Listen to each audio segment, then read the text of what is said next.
ಇತ್ತೀಚಿನ ದಿನಮಾನಗಳಲ್ಲಿ ವಿದ್ಯುನ್ಮಾನ ಮಾಧ್ಯಮಗಳಲ್ಲಿ ಬಹುದೊಡ್ಡ ಕ್ರಾಂತಿ ಆಗ್ತಾ ಇದೆ.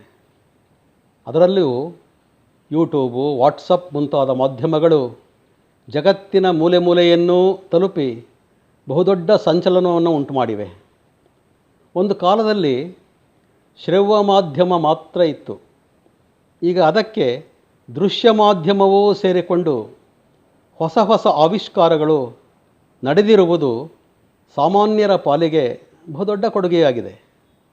ಈ ದಿಸೆಯಲ್ಲಿ ನಮ್ಮ ಹೆಗ್ಡಳ್ಳಿ ಮಾದೇಶ್ರವರು ತಮ್ಮ ಮಾದೇಶ ಎನ್ ಹೆಗ್ಗಡಹಳ್ಳಿ ಯೂಟ್ಯೂಬ್ ಚಾನಲ್ ಮೂಲಕ ಬಹುದೊಡ್ಡ ಹೆಜ್ಜೆಯನ್ನು ಇಟ್ಟಿದ್ದಾರೆ.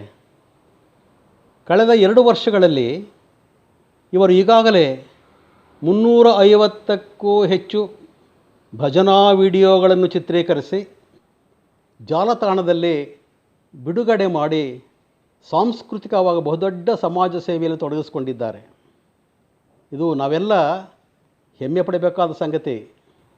ಇವರ ಈ ಕಾಯಕಕ್ಕೆ ಇವರ ಪೂಜ್ಯ ತಂದೆಯವರಾದ ಎಂ ನಾಗಪ್ಪನವರು ಬಹಳ ಸ್ಫೂರ್ತಿಯನ್ನು ಕೊಟ್ಟಿದ್ದಾರೆ ಎನ್ನುವುದು ಬಹುದೊಡ್ಡ ಸಂಗತಿ.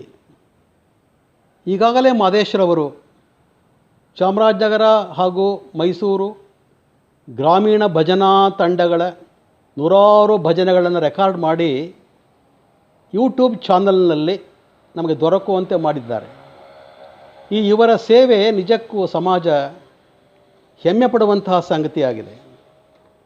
ಇವರ ಈ ಚಾನಲ್ನಲ್ಲಿ ಈಗಾಗಲೇ ಮಾದಾಪಟ್ಟಣದ ವಿರಕ್ತ ಮಠ ಇದೆಯಲ್ಲ, ಅದರ ಪರಮ ಪೂಜ್ಯ ಶ್ರೀ ಸದಾಶಿವ ಸ್ವಾಮಿಗಳ ಹಾಡುಗಳು, ಹಾಗೆಯೇ ರೇಚಂಬಳ್ಳಿ ಮಠದ ಪೂಜ್ಯ ಶ್ರೀ ಮಹಾದೇವ ಸ್ವಾಮಿಗಳ ಹಾಡುಗಳನ್ನು ಬಿಡುಗಡೆ ಮಾಡಿದ್ದಾರೆ. ರೇಚಂಬಳ್ಳಿ ಶ್ರೀಗಳು ಅಲಕ್ ನಿರಂಜನ ಗಾನಸುಧೆ ಎನ್ನುವ ಶೀರ್ಷಿಕೆಯಲ್ಲಿ ತಮ್ಮ ಹಾಡುಗಳನ್ನು ಹಾಡಿದ್ದಾರೆ. ಪ್ರಸ್ತುತ ಭಜನಾ ಹಾಡುಗಳನ್ನು ಹಾಡಿರುವಂತಹವರು ಮೈಸೂರಿನ ಸುಪ್ರಸಿದ್ಧ ಗಾಯಕರು ಎಂದೇ ಖ್ಯಾತರಾಗಿರುವ ಸನ್ಮಾನ್ಯ ಶ್ರೀ ಪರಶಿವಮೂರ್ತಿ ಕರೋಹಟ್ಟಿ ಹಾಗೂ ಸಿ ವೀರಭದ್ರ ಸ್ವಾಮಿಯವರು. ಇದುವರೆಗೆ ತಮ್ಮ JSSR ಗಾನ ಕಲಾವೃಂದ ಮೈಸೂರು ಈ ಶೀರ್ಷಿಕೆಯಲ್ಲಿ ಹಾಡುವುದರ ಮೂಲಕ ನಾಡಿನ ಮನೆ ಮನೆಯ ಮಾತಾಗಿದ್ದಾರೆ. ಇವರು ಜನಮನದಲ್ಲಿ ಭಕ್ತಿಯನ್ನು ಉದ್ದೀಪಿಸುವುದರಲ್ಲಿ ಭಜನೆಗಳ ಪಾತ್ರ ತುಂಬ ಮಹತ್ತರವಾದದ್ದು.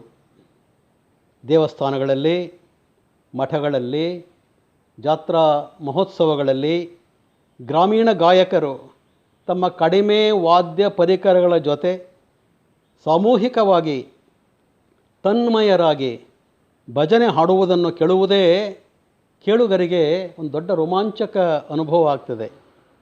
ಇಂತಹ ಭಜನಾ ಗಾಯಕರಲ್ಲಿ ಶ್ರೀ ಪರಶಿವಮೂರ್ತಿ ಕರೋಹಟ್ಟಿ ಹಾಗೂ ಶ್ರೀ ವೀರಭದ್ರ ಸ್ವಾಮಿಗಳು ತುಂಬ ಮುಂಚೂಣಿಯಲ್ಲಿದ್ದಾರೆ.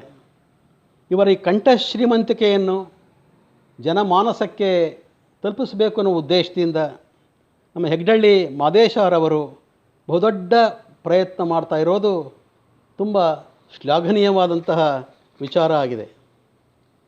ಮಾದೇಶರವರ ಈ ಸೇವೆಗೆ ಎಲ್ಲರ ಸಹಕಾರ ಮುಖ್ಯ. ಈ ಭಜನೆಯನ್ನು ಕೇಳಿಸಿಕೊಂಡ ತಾವೆಲ್ಲರೂ ಇದರ ಯೂಟ್ಯೂಬ್ ಲಿಂಕನ್ನು, ಇದು ಮುಖ್ಯವಾಗಿ ಗಮನಿಸಬೇಕಾದದ್ದು, ಇದರ ಯೂಟ್ಯೂಬ್ ಲಿಂಕನ್ನು ತಮ್ಮ ಬಂಧು ಬಾಂಧವರಿಗೆ, ಸ್ನೇಹಿತರಿಗೆ, ನಿಮ್ಮ ವಾಟ್ಸಾಪ್ ಗುಂಪುಗಳಿಗೆ ಶೇರ್ ಮಾಡಿ ಪ್ರೋತ್ಸಾಹಿಸುವುದರ ಮೂಲಕ ಈ ಭಜನಾ ಈ ಒಂದು ಸಂಸ್ಕೃತಿ ಮಾದೇಶವರ ಪ್ರಯತ್ನ ಎಲ್ಲ ಕಡೆ ಹಬ್ಬಲಿ. ನಾನು ವೈಯಕ್ತಿಕವಾಗಿ ಮತ್ತು ಈ ಸಂಸ್ಕೃತಿ ಪ್ರಿಯರ ಪರವಾಗಿ ತಮ್ಮನ್ನು ನಾನು ಕೇಳಿಕೊಳ್ತಿದ್ದೆ.